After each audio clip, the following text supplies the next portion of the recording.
Good evening, everybody. Okay, this is the finished paint job. This here is just painted white. It has the flesh tone underneath and just painted white. And this is the end result after I'm done doing my art to it, to make it look a little more grayer, a little more, all the shadows are there. Yeah. This is what it looks like when it's finished, the paintwork.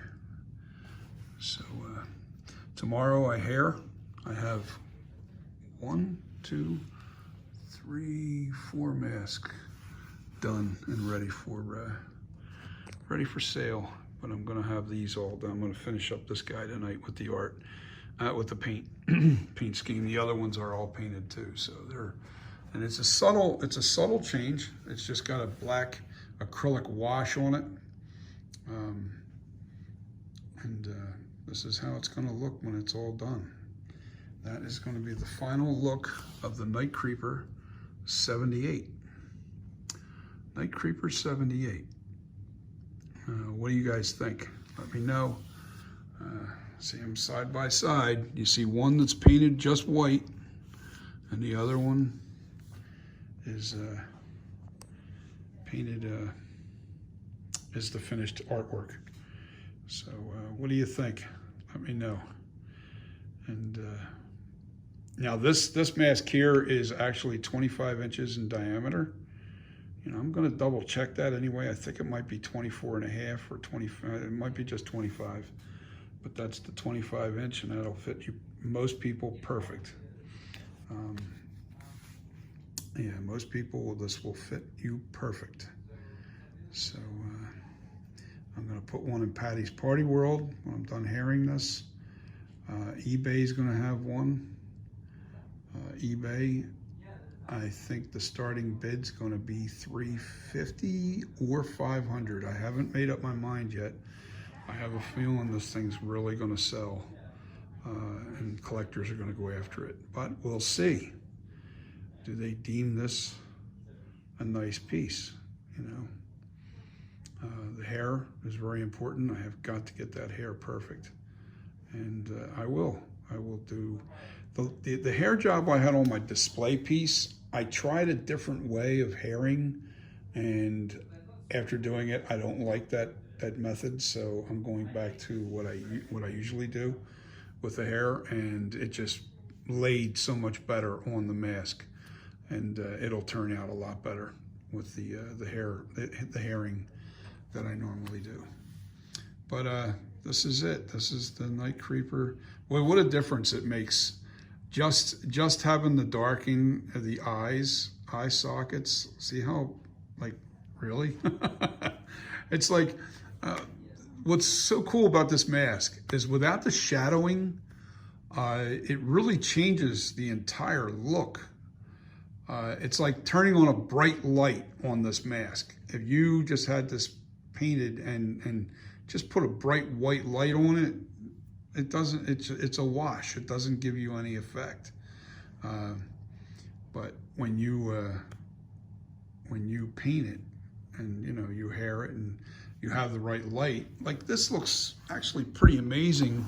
If I put the shadowing, I have the light behind it. This is wet, so I'm not gonna mess with that.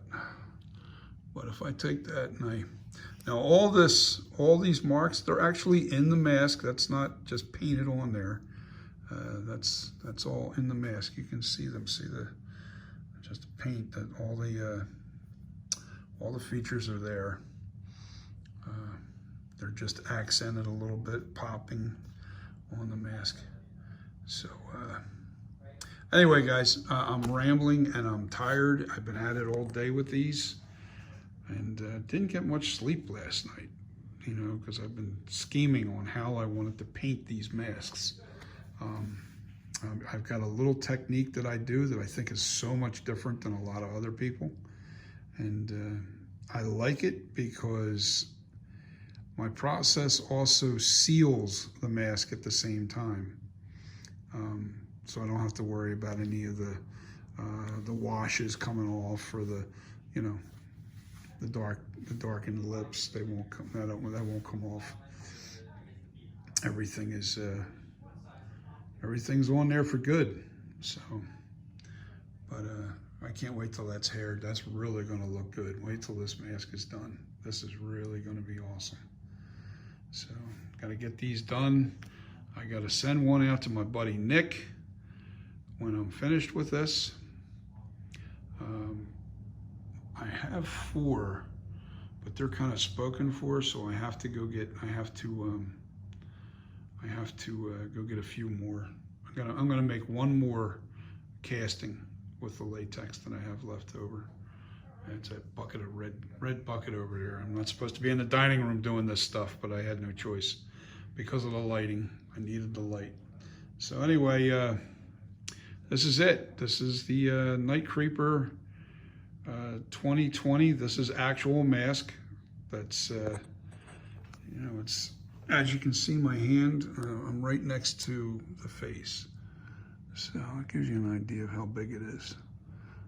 You know, it's a nice size. It's a nice size mask. It's a nice mask. Believe me, it fits like a glove.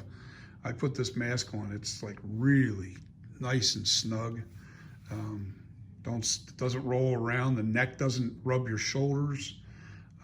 It just touches your shoulders, so you don't have to worry about that. It's a really nice fit, really nice mask. If you have a real small head, yeah, it's going to float around a little bit on you, but you can always put foam inside of this, like use some memory foam and kind of glue it in place inside of there, and you can shore it up with no problem.